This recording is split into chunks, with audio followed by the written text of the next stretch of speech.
Boa noite para você. O Band Cidade está no ar e vai mostrar na edição de hoje que foi decretada a prisão preventiva de um possível loteador clandestino que atuava no norte da ilha. Ele é acusado de devastar uma área de preservação permanente. E a Polícia Civil concluiu o inquérito sobre a morte do reitor da Universidade Federal de Santa Catarina, Luiz Carlos Cancelier, e concluiu que ele cometeu realmente suicídio. A Defesa Civil de Florianópolis interditou 3 bares aí na Praia Mole, isso no leste da ilha, por causa da ação da ressaca. E o Ministério Público Federal concluiu o inquérito do acidente com o avião que transportava a Chapecoense. A Band Cidade entrevista hoje o superintendente do Banco do Empreendedor de Santa Catarina. É sexta-feira, 27 de outubro de 2017, o Band Cidade pede licença para você e já está no ar.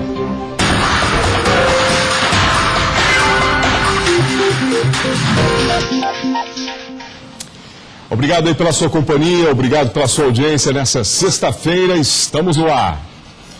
E foi decretada a prisão preventiva de um possível loteador clandestino que atuava lá no norte da ilha. Ele é acusado de devastar a vegetação nativa em uma área de preservação permanente para comercializar lotes ilegais.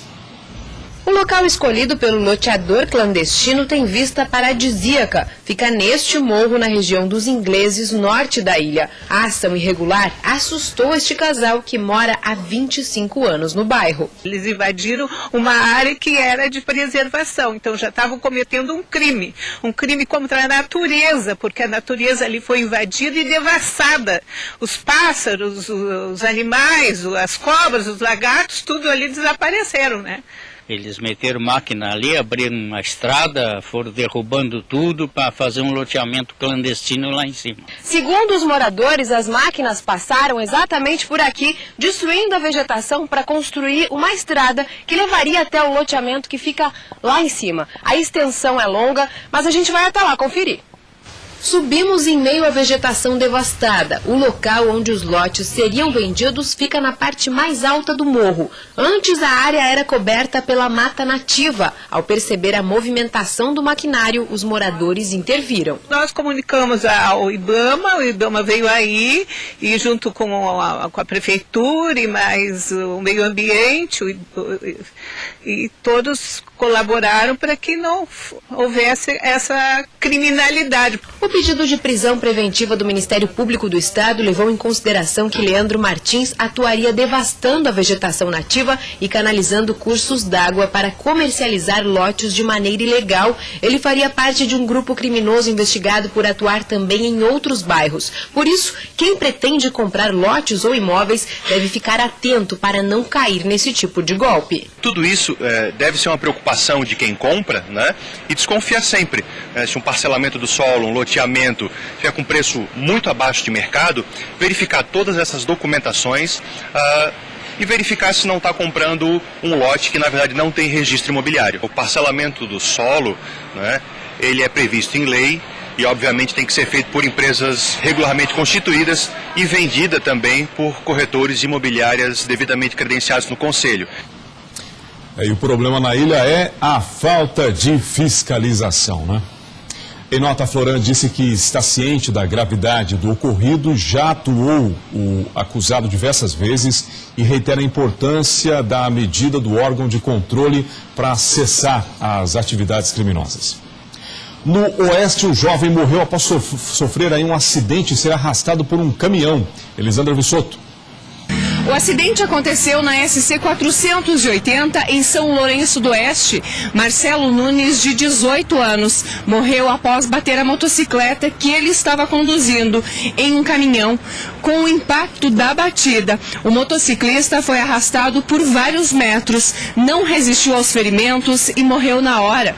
Já o motorista do caminhão, de 42 anos, que não teve a identidade revelada, não sofreu ferimentos. Em 30 dias, a Polícia Militar Rodoviária Estadual deverá apresentar um laudo apontando as causas desse acidente.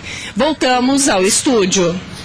E a Polícia Civil concluiu o inquérito sobre a morte do reitor da Universidade Federal de Santa Catarina, Luiz Carlos Cancelier de Olivo, ocorrida no dia 2 de outubro aqui na capital, e concluiu que ele cometeu suicídio.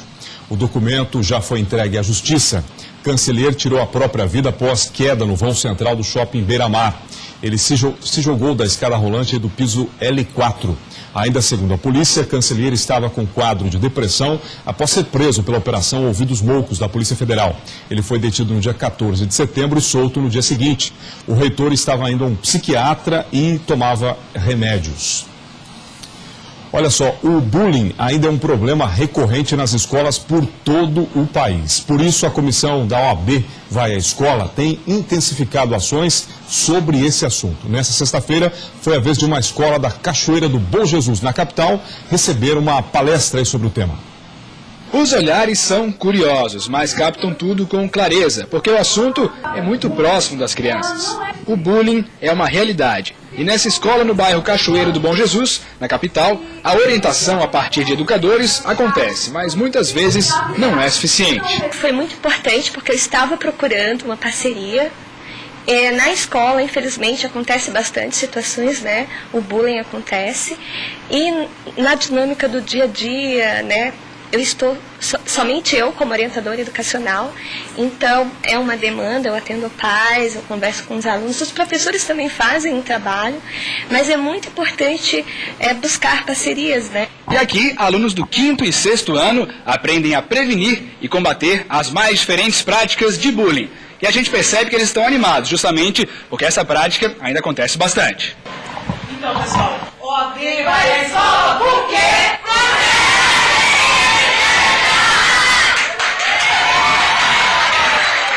O trabalho da comissão OAB Vai à Escola segue os princípios do Programa de Combate à Intimidação Sistemática ou Bullying, que foi instituído em 2015 em todo o Brasil. Os insultos, assédios e outras formas de violência podem acontecer em diversos âmbitos: moral, sexual, virtual ou chegar à violência física. Então a gente faz aquela diferenciação. O que é uma brincadeira pura e simples e o que é aquilo que passa a ser o bullying. Para se caracterizar o bullying em si, nós precisamos de 3 requisitos. Não é qualquer brincadeira que é bullying. Isso é muito importante deixar claro. O bullying ele se caracteriza pela repetição, pela frequência naquele xingamento, por ter uma relação de poder e também por ser intencional. E os estudantes parecem ter captado bem a mensagem, não apenas por já terem presenciado esse tipo de situação, mas também porque muitos já sofreram bullying. Uma delas sou eu. E quando alguém está passando por bullying, tem que conversar com essa pessoa para ela conversar com os pais ou com os diretores. E eu gostei muito dessa palestra. Tem muitos bullying que eu não sabia que existia e agora eu sei, é bom prevenir. Aprendi que a pessoa pode ter tanta depressão que pode cometer suicídio e que bullying não é nem um pouco certo. Bullying não é brincadeira e eu mais gostei que a gente teve uma interação legal. O xingamento não é uma coisa tão boa e que pode fazer o aluno entrar em depressão, sair da escola, né? Isso não é certo, isso é totalmente errado. Os alunos aprenderam a lição, hein? Bacana. O Ministério Público Federal concluiu o inquérito do acidente com o avião que transportava a Chapecoense. Os detalhes já depois do intervalo, agora 6h57. Nós já voltamos.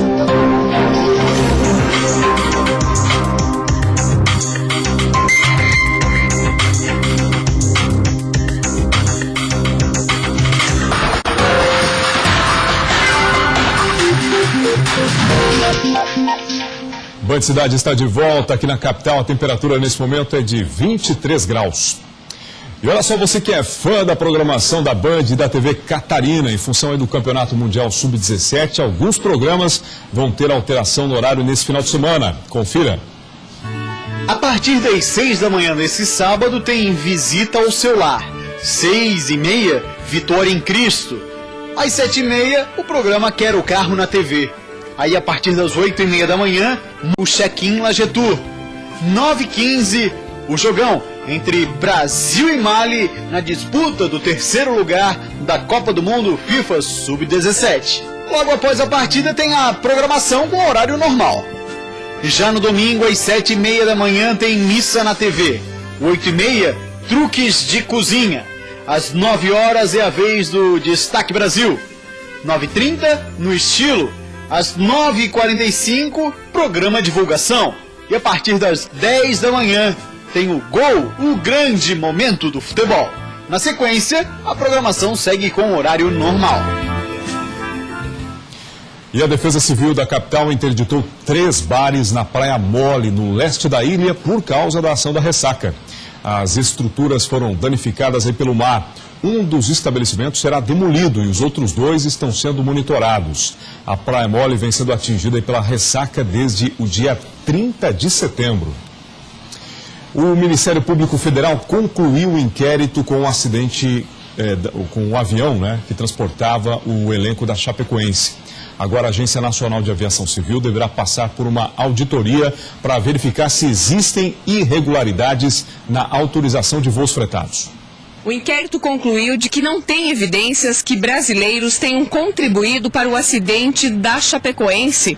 Também não foi identificado qualquer conduta negligente ou pagamento de valor indevido por parte dos dirigentes do clube catarinense na contratação da Lamia. De acordo com informações do Ministério Público Federal, o que está sendo investigado são irregularidades feitas pela ANAC em novembro de 2016, quando a Lamia transportou a seleção da Argentina para um jogo em Belo Horizonte. Neste dia, a empresa voou no limite do combustível e agora o inquérito será encaminhado para a Procuradoria-Geral da República no Distrito Federal. O MPF também recomendou que seja feita uma auditoria na ANAC. Elisandra Vissotto, de Chapecó. Hoje é sexta-feira, é dia do Conexão Washington.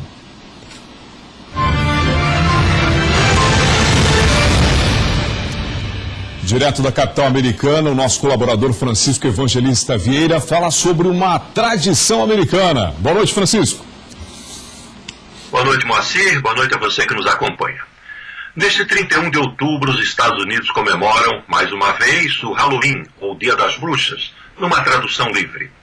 Não é feriado no país, mas o dia certamente é muito festejado. A comemoração veio dos celtas, que habitavam parte da Europa uns 2000 anos atrás e que tinham em 1º de novembro seu início de ano, ou a festa de Ano Novo. Eles acreditavam que na noite anterior a esse Ano Novo, a fronteira entre o mundo dos vivos e dos mortos ficava indefinida e celebravam então o retorno das almas dos mortos para a Terra.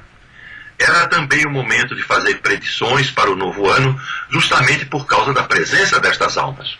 E faziam festas ao redor de fogueiras, se fantasiando com pele de animais para essa ocasião. Quando no século VIII o Papa Gregório III designou o 1º de novembro para homenagear todos os santos, a noite anterior passou a ser chamada, em inglês, de Noite de Todos os Santos. E com o passar do tempo e as mudanças de idioma, virou Halloween. No começo da colonização americana, com forte presença dos protestantes, a festa ficou meio inibida, mas não morreu na parte sul, mantendo as danças, cânticos e a adivinhação do futuro. Foi a presença dos festeiros irlandeses, já na segunda metade do século XIX, que espalhou a festa de Halloween pelo país como uma celebração entre famílias ou em pequenas comunidades.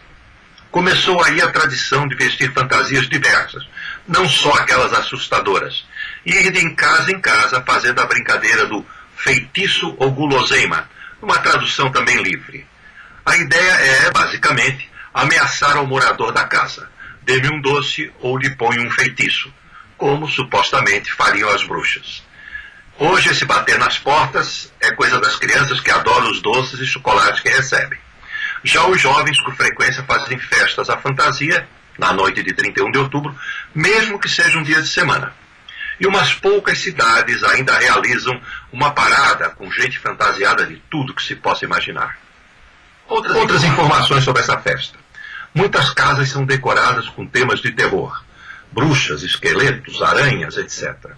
Durante o mês inteiro, os canais de TV apresentam um sem número de filmes de terror, algo, aliás, que o americano gosta muito. E olhando para a economia, como não poderia deixar de ser, para o Dia das Bruxas, os americanos compram 25% de todas as balas e caramelos vendidos no ano e gastam cerca de 6 bilhões de dólares, o segundo maior faturamento de um feriado, só perdendo para o Natal. No Brasil, a comemoração da data começou nos cursos de inglês, como parte de divulgação cultural, e depois se espalhou, como todos nós sabemos. Será que eu deveria ser coerente com a data e desejar um horroroso fim de semana ao nosso espectador? Obrigado por nos acompanhar e até o próximo encontro.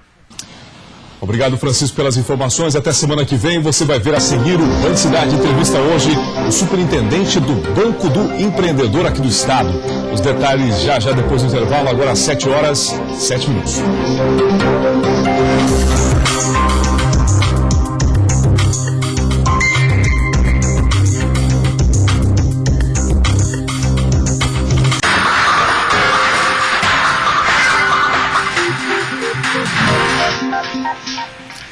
O Band Cidade está de volta. Hoje é sexta-feira, é dia de entrevista e nós recebemos hoje o diretor superintendente do Banco do Empreendedor de Santa Catarina, Luiz Carlos Floriani. Muito obrigado pela sua presença aqui hoje, Floriano. Eu que agradeço, Moacir.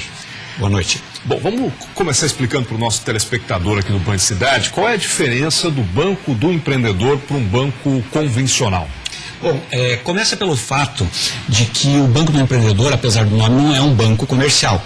Nós somos uma organização não governamental certificada pelo Ministério da Justiça como organização da sociedade civil de interesse público, uma OCIP. Muita gente conhece como OCIP de microcrédito. E nós estamos dizendo que, na realidade, pelos novos momentos, nós fazemos parte da indústria de microfinanças. Então, o Banco do Empreendedor é uma organização de microfinanças para atender pequenos negócios, microempreendedores, micro e pequenas empresas. Qual é a abrangência hoje do Banco do Empreendedor aqui no estado? A nossa atuação está limitada ao estado de Santa Catarina. Já estamos presentes com contratos em vigor em 151 cidades do estado, distribuídas pelo atendimento através de 22 unidades, sendo que dessas 22 unidades, 3 estão concentradas na Grande Florianópolis e as outras 19 em cidades chaves distribuídas nesses 151 municípios que nós atendemos. E qual é a intenção de crescimento do banco? Na realidade, o nosso planejamento estratégico prevê para 2020 nós estarmos presentes em todas as cidades do estado de Santa Catarina. Desafio, né? É um belo desafio. Mas nós não temos dúvida de que podemos chegar lá e, pela necessidade que se vê cada vez maior de se apoiar os pequenos negócios e as iniciativas empreendedoras, é fundamental que organizações como a nossa se façam presentes nas comunidades. Quem pode usufruir do banco e como? Toda pessoa que estiver no exercício de uma atividade, mesmo que seja informal, e aí me permita um exemplo. Aquela senhora que, para ajudar na composição de renda familiar, faz salgadinhos, lá no bairro mais humilde da sua cidade. Ela precisa melhorar comprando um fogão industrial, comprando um equipamento para melhorar a produção dela. Ela deve procurar o Banco do Empreendedor para que receba orientação e o crédito necessário para que ela alavanque aquele pequeno negócio e que, se tudo der certo, vai se transformar logo numa microempresa e numa pequena empresa. Inclusive, hoje as mulheres estão empreendendo muito, né? Definitivamente. Veja, o Banco do Empreendedor, nós completamos no dia 19 de outubro 18 anos. E neste ano de 2017, a média de tomadores de crédito feminino suplantou o masculino. Até agora os homens estavam à frente e nesse ano 2017 nós estamos com 52% dos nossos tomadores são mulheres, demonstrando exatamente o que você falou. As mulheres estão indo à luta, mostrando as suas habilidades e transformando-se em grandes empreendedoras. Em relação ao perfil homem-mulher, o que muda nessa questão de financiamento? Porque é claro que é um financiamento, né, um empréstimo. E a questão do pagamento, como é que é isso? A mulher paga melhor que o homem, paga corretamente? Como é que vocês avaliam isso? Eu te diria o seguinte, os dois são muito parecidos do ponto de vista dos resultados propriamente dito. E por que eu te digo isso? Quando os nossos agentes de crédito, os nossos consultores fazem as visitas, e aí eu vou fazer um parênteses que é importante eu transmitir isso para os telespectadores, todos os nossos empréstimos, eles são verificados in loco, ou seja, nós visitamos todas as unidades econômicas, por mais humilde que ela seja. Mesmo que ela tenha uma sede, seja na casa dela mesmo. Mesmo que seja na casa dela ou numa sede própria, nós estaremos lá. Por quê? Porque nós precisamos medir a necessidade, o retorno que esse empréstimo vai dar, a viabilidade desse empréstimo para o negócio e a capacidade de pagamento que vai ficar instalado. Há todo um critério, né? Há todo um critério, e é importante que eu aproveite esse espaço que você está me cedendo para dizer para as pessoas, o crédito ele precisa fazer bem para as pessoas. Porque como todo remédio na dose errada, ele pode fazer mal. E aí é a nossa preocupação. Vejam que no começo eu falei, nós não somos um banco comercial, nós somos uma organização governamental cujo objetivo não é tirar lucro a partir do trabalho das pessoas. É fazer com que as pessoas transformem o seu trabalho em sucesso, que gere o seu próprio emprego e que possam gerar emprego para a sua comunidade, garantindo sustentabilidade. Bom, para a gente ter ideia, qual é o montante já viabilizado pelo Banco do Empreendedor aqui em Santa Catarina? Historicamente, desde o dia do nosso nascimento, em 19 de outubro de 1999, nós já emprestamos 365 milhões para 84 mil operações de crédito até este momento. Para você ver e para os telespectadores entenderem que na realidade o ticket médio é baixo. As pessoas não precisam de muito dinheiro para fazerem os seus negócios renderem, alavancarem e o sucesso propriamente dito. A partir de quanto até quanto? Essas tomadas elas podem ser de R$200 até R$20 mil. Os prazos podem variar de 3 meses a 36 meses, dependendo do tipo da operação.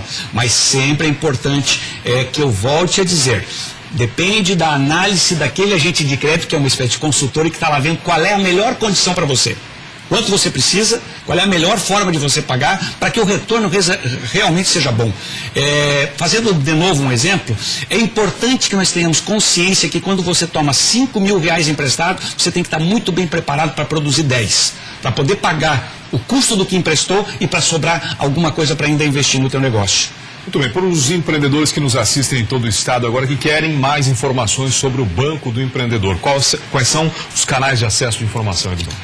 Veja, nós temos hoje um 0800, é o 0800 645 3845. Nós temos o nosso site www.bancodoempreendedor.org.br, completamente preparado para atendê-lo. E também temos as mídias, fanpage, Instagram, sempre à disposição, sempre com alguém na ponta pronto para atendê-lo. Importante dizer, um dos grandes diferenciais do Banco do Empreendedor é justamente, nós não queremos que você venha até nós a não ser para assinar o contrato e pegar o seu cheque. Ligue para nós, entre em contato por e-mail, faça o que for necessário primeiro, sem perder o tempo da sua atividade, porque a sua atividade rende dinheiro para o seu negócio. É importante que você não perca tempo. Nós é que precisamos ir até você e atendê-lo da melhor maneira possível. Luiz Carlos Floriani, diretor superintendente do Banco do Empreendedor aqui de Santa Catarina. Muito obrigado pela sua presença. Eu é que agradeço o espaço que a Band está nos destinando e fico aqui a minha provocação. Não fique parado, procure-nos, que nós temos solução para todos aqueles que quiserem fazer acontecer. Muito bem, o Boa Cidade de hoje termina aqui. Obrigado pela sua audiência. Um bom final de semana para você. Segunda-feira, 6:50, estamos juntos de novo. Até lá.